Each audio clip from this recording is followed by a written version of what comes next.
can't wait on other people to be what you've been called to be. You can't wait on their affirmation. You can't wait on their approval. Oui, effectivement, c'est un véritable succès, cette opération commerciale. Alors les chiffres le prouvent et ça crée, à mon avis aussi, côté consommateur, une véritable embellie, cette opération commerciale. Voilà, à savoir que c'est pourtant pas un événement commercial qui au départ est franco-français, puisque c'est un événement qui a été recopié des États-Unis, qui était plutôt un événement au départ plutôt lié au e-commerce, puisqu'on est parti du Cyber Monday, et aujourd'hui en France ça a un véritable engouement, ça je vous l'accorde. Il y a même un Black Friday à la française, puisque aujourd'hui ça se complète vers un véritable week-end qui poursuit donc cette opération du vendredi, qui est logiquement le lendemain du Thanksgiving, ce qu'on ne fait pas forcément en France. Voilà. Donc il y a une véritable exportation d'un concept des États-Unis qui fonctionne en France.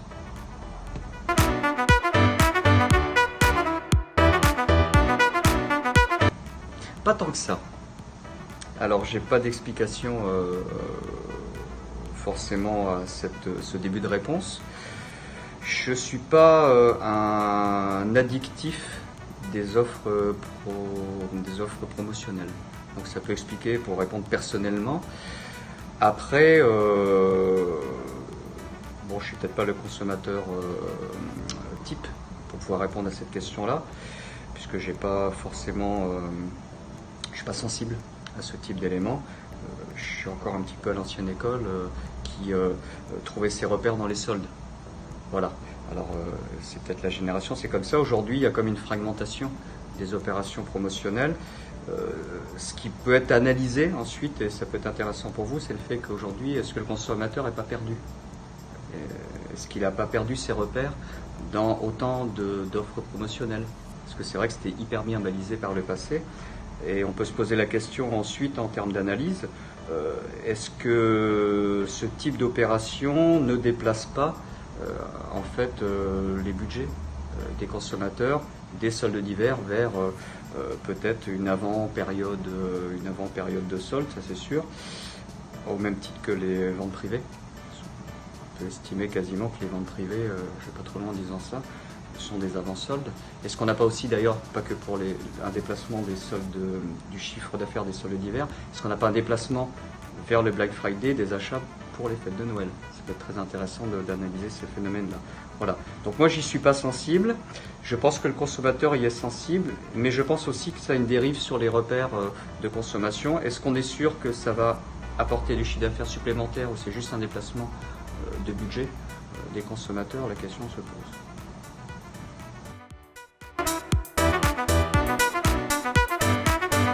Ça paraît logique. Voilà, il existe des mouvements contestataires à la consommation tout court. Donc évidemment, par excès, il existe ce phénomène-là. Vous voulez parler tout l'aspect green, c'est ça, voilà, en termes d'aversion à ces opérations, oui.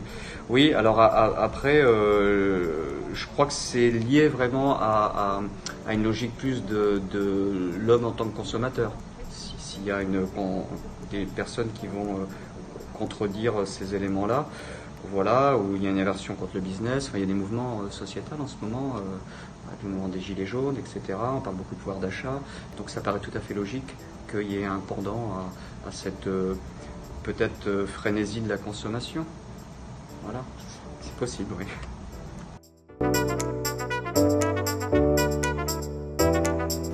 Alors, une donnée, oui, que j'ai vue j'ai récupéré sur Internet, c'est 187 € panier intention d'achat, donc e-commerce. Donc je ne sais pas si c'est cohérent avec les données que vous avez eues. Alors on est bien sur l'intention d'achat, je n'ai pas trouvé, je n'ai pas cherché plus que ça, je n'ai pas trouvé d'autres éléments. On est un petit peu moins de 200 € d'intention, à savoir que ça ne veut pas dire les achats. Aujourd'hui la grande problématique du e-commerce c'est de lutter contre l'abandon de panier. Donc oui, il peut y avoir effectivement une perdition des achats ou peut-être un abandon même parfois de... Donc ça veut rien dire, mais ça fait quand même une sacrée somme, ceci étant, par personne. Voilà. Et quelques éléments peut-être complémentaires, vous m'avez pas posé la question, mais je vous le dis, je vais vous donner un exemple par rapport à un échange que j'ai eu avec l'entreprise Orange et leur manière de gérer la problématique dont on parlait tout à l'heure entre est-ce qu'il y a un déplacement de chiffre d'affaires constaté par rapport aux soldes traditionnels, là c'est d'hiver, les plus proches. Est-ce que finalement le Black Friday fait pas du tort à ça?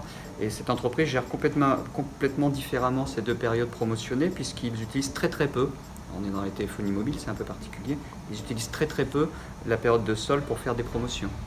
Voilà.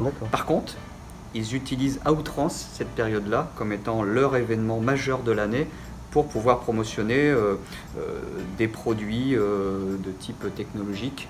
Voilà, gros avantage pour eux, c'est que ça se fait sur 3 jours, puisqu'on est sur un format allongé du Black, donc sur 3 jours. Et deuxième élément, c'est que comme on est hors période arrêté préfectoral, c'est qu'on a une problématique de faire des bonnes promotions sur Black Friday, on peut aller beaucoup plus loin sur les soldes, moins 50, moins 60, moins 70. Eux travaillent à moins de %, mais du coup ils ont une représentativité sur ce Black Friday parce qu'ils font évidemment des bonnes promotions pour la période. Comme on est hors arrêté préfectoral, faire du moins 30 sur le Black Friday, c'est complètement acceptable. En plus, sur du produit technologique, Orange dit, nous, on a tout à gagner, parce que du coup, on fait acheter les gens un petit peu plus tôt par rapport aux fêtes de Noël. Et pour eux, c'est une formule Black Friday extrêmement gagnante, quoi. Donc voilà une entreprise qui utilise énormément le Black Friday, parce que c'est plus cohérent avec leur politique de promotion. D'accord. En tout cas, merci pour cet exemple. Au niveau du panier moyen, alors c'est vrai qu'intention d'achat, c'est en général plus élevé que le montant réel. Au niveau du montant réel, on est plus aux alentours de entre 115 et 130 euros. D'accord. Donc on enlève une cinquantaine d'euros, ce qui est quand même assez conséquent pour cet événement. Voilà. Très bien. Après, juste pour finir par rapport à cette discussion, on peut se poser la question de la période. Je pense que le Black Friday est bien positionné, le fait d'être juste avant la période de Noël. Peut-être qu'à une autre époque de l'année, ça n'aurait pas autant de succès. C'est vrai. Voilà. Merci à vous. Je vous en prie, merci à vous. You can't stop believing in yourself just because somebody in your life won't believe in you.